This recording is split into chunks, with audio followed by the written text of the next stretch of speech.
كفاني علم ربي. السلام علیکم ورحمۃ اللہ وبرکاتہ۔ ناظرین، بڑے ہی افسوس کا مقام ہے کہ ایک شخص جس کا نام وسیم رضوی ہے، اس نے قرآن کے خلاف زہر اگلا ہے، قرآن کے خلاف اپنی بکواس کی ہے،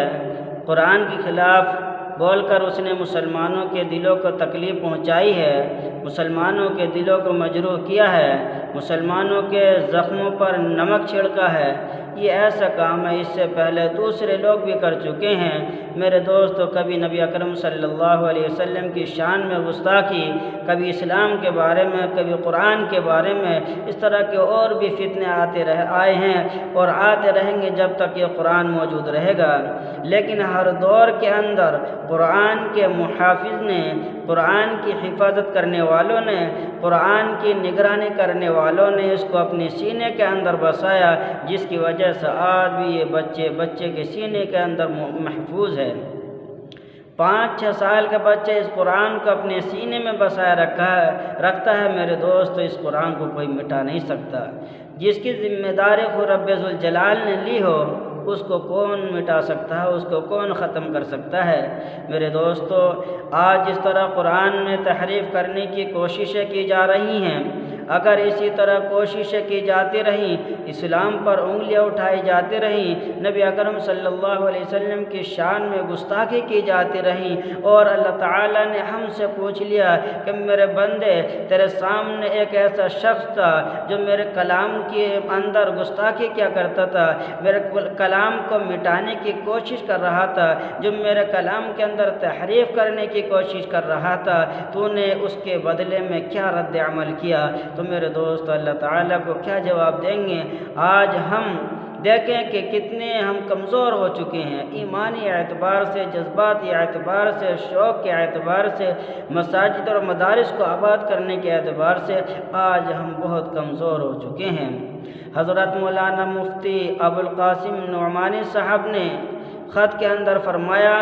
جو اس طرح کی تحریف کرنے والا ہے وہ خارج عن الاسلام ہے، اسلام سے نکل جاتا ہے۔ قرآن کو اللہ تعالیٰ نے ساری انسانیت کے لیے بھیجا، اور یہ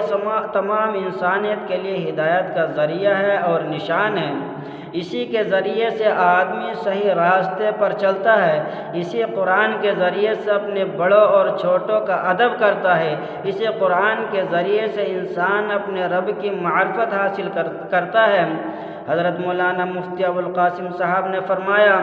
اپنے خط کے اندر فرمایا کہ جو آدمی اس طرح کے قرآن پر الزام لگانے والا ہو، وہ ملک کے اندر فساد پھیلانے والا، ملک کے اندر انتشار پھیلانے والا، ایک قوم کو، مسلمانوں کے دل کو مجروح کرنے والا ہے، زخم پہنچانے والا ہے۔ ایسے لوگوں کے بارے میں حکومت کو چاہیے کہ اپنے اقدامات کرے، حکومت اقدامات کرے اور ایسے لوگوں کے بارے میں جلدی سے کوئی حکم جاری کرے تاکہ یہ انتشار کا معاملہ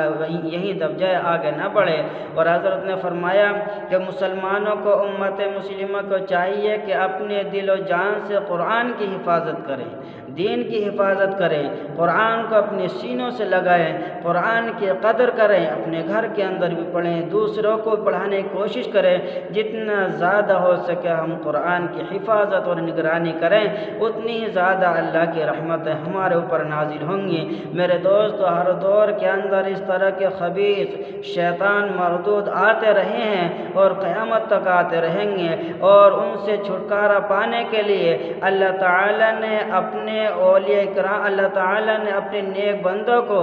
بزرگوں کو، اپنے خاص بندوں کو بھیجا، جس کے ذریعے سے اللہ تعالیٰ ان فتنہ پھیلانے والوں کی زبان کو بند کر دیتا ہے،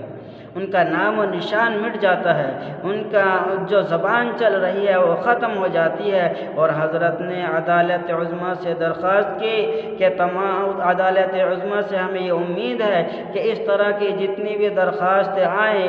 یاچکا آئے، عدالت عظمیٰ کو چاہیے کہ فوراً اس کو خارج کر دے تاکہ ملک کا ماحول خراب نہ ہو۔ ملک علم ربي من سؤالي واختياري